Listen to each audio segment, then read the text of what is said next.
जय श्री कृष्णा प्रिय भक्तों। कलेर दोष निधे राजन, अस्ति है को महान गुण, कीर्तनाद एवं कृष्ण से मुक्ति संग परम व्रजे। प्रिय भक्तों, शास्त्रों में कहा गया है कि कलयुग दोषों से भरा है। बहुत सारे दोष हैं, यह दोषों का सागर है। लेकिन एक बहुत अच्छी बात है, वास्तव में एक महान गुण, एक बहुत ही महान गुण है। क्या? कीर्तनाद एवं कृष्ण से मुक्त संग परम व्रजे। यदि आप केवल हरे कृष्ण मंत्र का जाप करते हैं तो आप परिपूर्ण बन जाते हैं।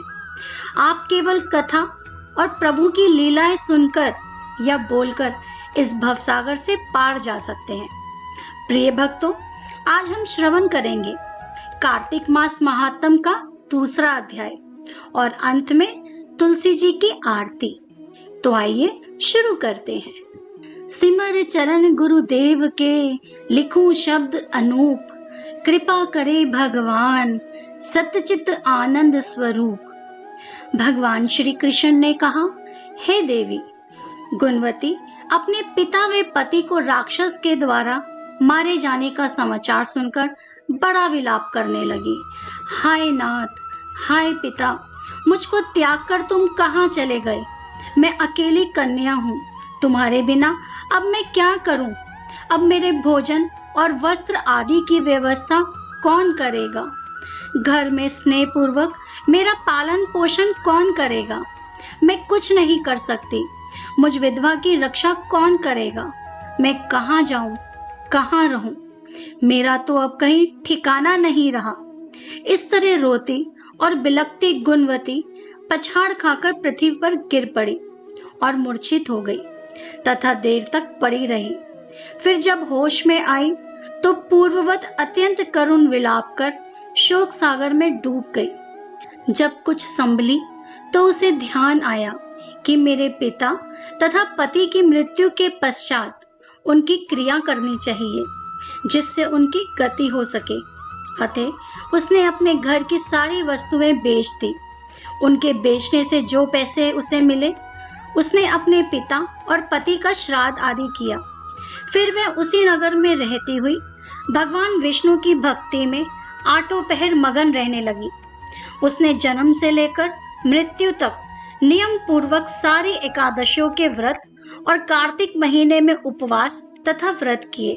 हे प्रिय, ये एकादशी और कार्तिक व्रत मुझको बड़े ही प्यारे हैं।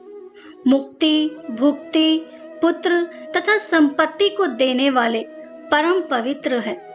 जो मनुष्य कार्तिक मास में जब तुला राशि पर सूर्य आता है तो सवेरे उठकर स्नान करते हैं, व्रत व उपासना करते हैं, वे मुझे बहुत ही प्यारे हैं। क्योंकि यदि वे बड़े पापी भी हो तो भी स्नान व व्रत के प्रभाव से उनको मोक्ष की प्राप्ति हो जाती है। जो मनुष्य कार्तिक में स्नान, जागरण, दीपदान और तुलसी के वृक्ष की रक्षा करते हैं, वे साक्षात विष्णु भगवान के तुल्य हैं। जो मनुष्य कार्तिक मास में मंदिर में झाड़ू लगाते हैं और स्वास्तिक बनाते हैं और विष्णु पूजा करते हैं, वे जीवन मुक्त हो जाते हैं। यह सुनकर गुणवती भी प्रतिवर्ष मन लगाकर कार्तिक का व्रत और भगवान विष्णु का पूजन करने लगी। है प्रिय, एक बार वे ज्वरग्रस्त थी और दुबली हो गई थी। फिर भी किसी न किसी प्रकार गंगा स्नान के लिए चली गई। गंगा तक पहुंची थी किंतु शीत के मारे वह बुरी तरह से कांप रही थी। वह एकदम शिथिल हो गई। तब वह मेरे दूतों के द्वारा मेरे धाम में आई। उसके पश्चात ब्रह्मा आदि देवताओं की प्रार्थना पर जब मैंने कृष्ण का अवतार लिया तो उस समय मेरे गण भी साथ आए। वे सब इस पृथ्वी पर यादव बने हैं।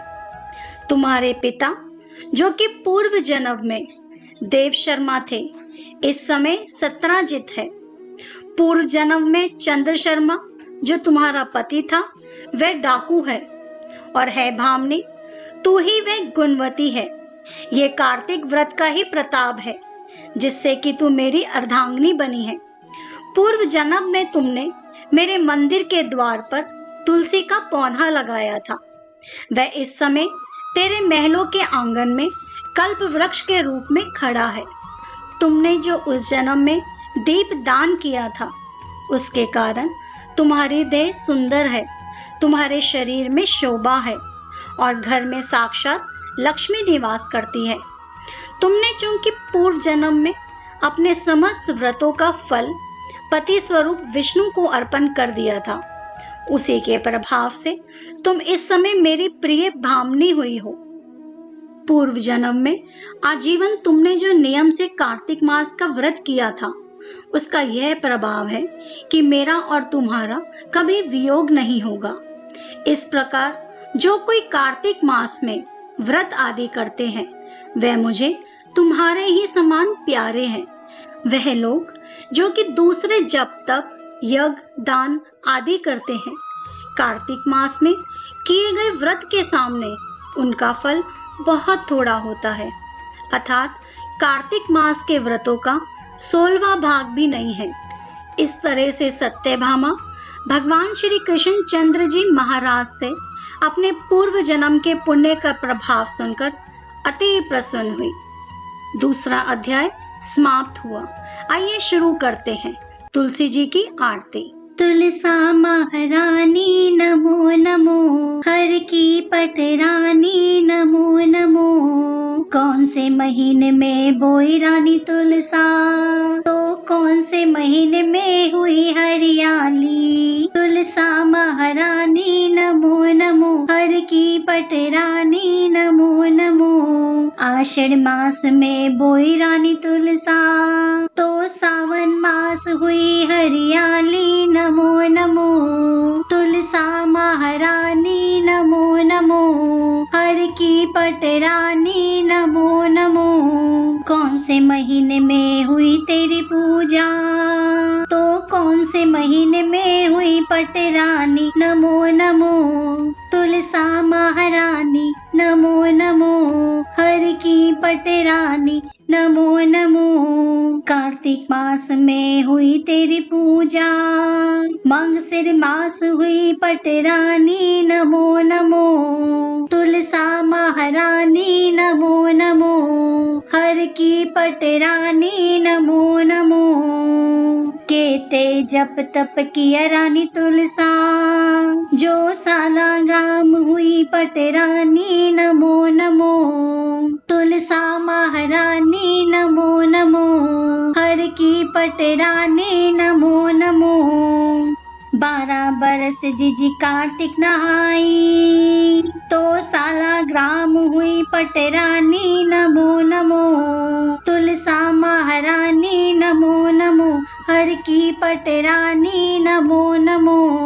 56 भोग 3600 मेवा, तो बिन तुलसा हर एक न मानी नमो नमो। तुलसा महारानी नमो नमो, हर की पटरानी नमो नमो। सांवरी सखिया मैया तेरे जस गावे, तो सबको ज्ञान सिखावे नमो नमो। तुलसा महारानी नमो नमो, हर की पटरानी नमो नमो। जो तुलसा को सवेरे गावे, तो श्री कृष्ण जी के दर्शन पावे नमो नमो।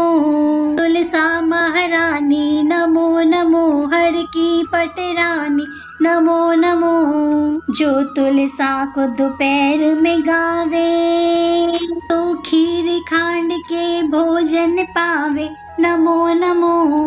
तुलसा महारानी नमो नमो, हर की पटरानी नमो नमो।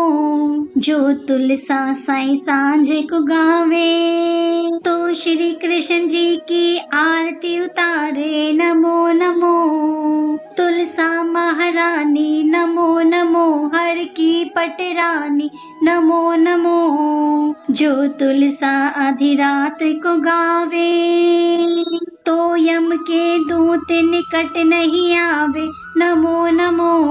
तुलसा महारानी नमो नमो हर की पटरानी नमो नमो।